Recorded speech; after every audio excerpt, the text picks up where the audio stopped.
Let's be real. Football loves to hype the flashy strikers, the Ronaldos, the Haalands, the guys who make defenders cry into their cereal. But what about the guys who actually makes teams tick? The ones whose brilliance gets buried under highlight reels and injury updates. Today, we're diving into the top 5 most underrated midfielders of recent years. From Barcelona's walking injury report to PSG's smoking maestro. These are the players who deserve the Ballon d'Or of respect, but got, well, memes and sympathy. Stick around because one of these guys literally played every single game of a title winning season and barely anyone noticed. Coming in at 5, we have Frenkie de Jong, football's equivalent of owning a Ferrari that's always at the mechanic. When he's fit, Frankie is pure elegance, progressive passes, calm under pressure, carrying the ball like it's his kid. But the problem? Injuries. Barca pretty much wrapped him in bubble wrap last season, but even then he still missed a huge chunk. Yet, when he's on the pitch, Barca look like, well, Barca. And without him, well, they still look like Barca because Pedri.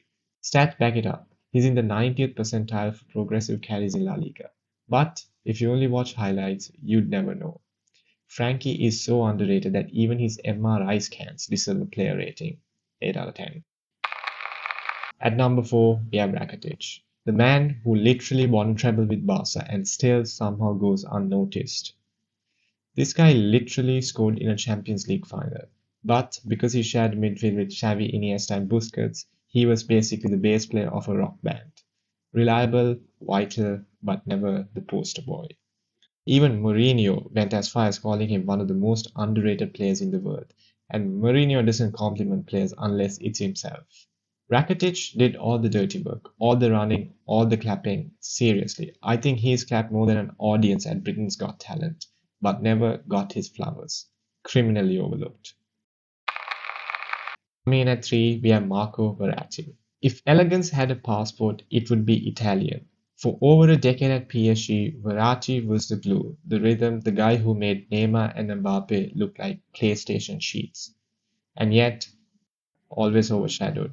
Neymar gets the flare clips, Mbappe gets the headlines. Verratti, just 95% passing accuracy and a pack of cigarettes after training. That was it. He was a midfield genius, tiny in frame, massive in brain.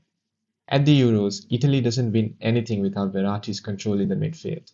But because he doesn't score screamers, fans treated him like a background character. Verratti was pretty much the Pirlo understudy we didn't know we had. Honestly, he was so good that he would have gotten more attention if he just started not making the referees during the match. Coming in at 2, Savanier. Now, this is a man only League One diehard fans know about, and I'm not sure if they exist. Captain, free kick merchant, and basically the cheat code that nobody talks about. In the 24th season, he alone created 59 chances in 23 games. That's 2.5 per match. His expected assist 0.31, which means his passes were creating clear goal scoring chances every game. The issue? Well, his teammates sometimes finish like they were blindfolded. But if you watch him play, Tavernier looks like he's controlling the game with a PS5 controller, while everyone else is on PS2. If he was at PSG, we'd be calling him world class. Instead, underrated. And finally, Stanislav Lobotka, the Slovakian midfield rock who quietly powered Napoli's incredible Serie title win in the 23 season. He played all 38 games that season, every single one.